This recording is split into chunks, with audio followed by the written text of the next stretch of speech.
Hello, हम Siddharth Rai Mangla from Stock Box. Technical analysis की हमारी इस सीरीज में अभी तक हमने बहुत ही सारे कुछ इंटरेस्टिंग टॉपिक्स के ऊपर बात की है, कुछ कॉन्सेप्ट्स को पकड़ा है। लास्ट वीडियो में हमने मूविंग एवरेज क्रॉसओवर के बारे में जानने की कोशिश की। आज हम एक कैंडलस्टिक पैटर्न के बारे में बात करते हैं। जिस तरह से कुछ वीडियोस पहले हमने एनगल्फिंग नाम के कैंडलस्टिक पैटर्न के बारे में चर्चा की थी, वो क्या होता है, कैसे बनता है और उसके बाद मार्केट उसके ऊपर किस तरह से रिएक्ट करता है, इसे हमने जानने की कोशिश की थी। आज इसी तरह से हम एक और इंटरेस्टिंग कैंडलस्टिक पैटर्न के बारे में बात करते हैं, जिसका नाम है हैंगिंग मैन, और दो हैं हैमर पैटर्न। हैंगिंग मैन और हैमर, ये दो नाम इसलिए हैं क्योंकि एक ही ये पैटर्न एक ही है, बट अलग अलग जगह पर जब बनता है तो हम इसे अलग अलग नाम दे देते हैं। अभी देखिए, पहले हम इसको समझने की कोशिश करते हैं। इसका एग्जांपल लेते हैं, इसी चार्ट को पकड़ लेते हैं। ये निफ्टी का चार्ट है, वीकली चार्ट है। यहाँ से देखिए, तकरीबन अप्रैल से हम यहाँ पर एक अच्छी खासी अप मूव बनते हुए देख रहे थे। यहाँ पर एक अप ट्रेंड कंसिस्टेंटली चल रहा था पिछले 3-4 महीनों से। एंड यहाँ पर आकर हमने एक ऐसी कैंडल बनती हुई देखी जिसने पिक्चर को थोड़ा बदल दिया।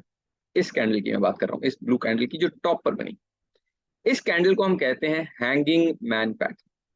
यहाँ पर देखिए, एक अप ट्रेंड के लास्ट में जब इस तरह की एक कैंडल बनती है, जिसमें जो ये टेल है, जो ये शैडो है, जो हाईज और लोज बताती है, ये बॉडी से ऑलमोस्ट डबल या उससे ज्यादा साइज की हो। और ये आप देख रहे हैं कि एक हैमर की तरह ये दिखाई दे रहा है, उल्टा हैमर की तरह दिखाई दे रहा है।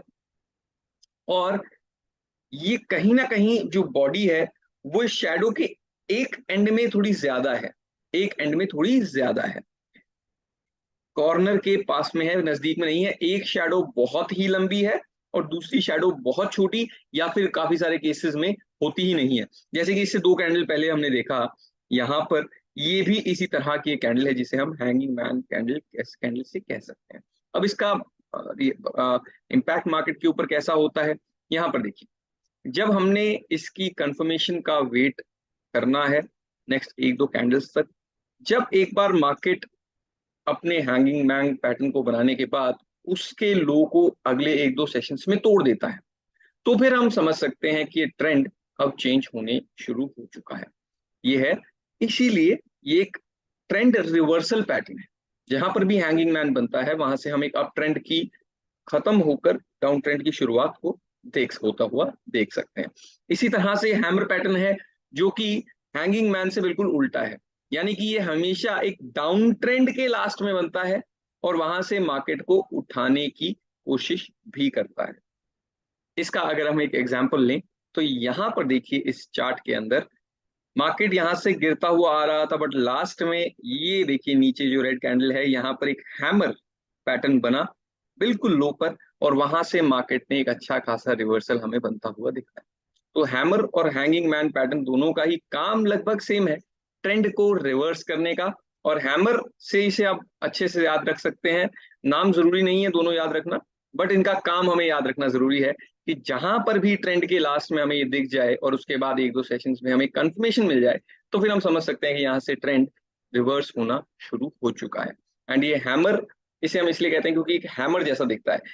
बॉडी से शैडो थोड़ी ज्यादा लंबी होती है, ऊपर या नीचे दोनों साइड में हो सकती है। और बॉडी से बॉडी पूरे कैंडल में एक एंड पर ज्यादा होती है, यानी कि एक साइड की शैडो या तो बहुत छोटी होती है या फिर ना के बराबर होती है।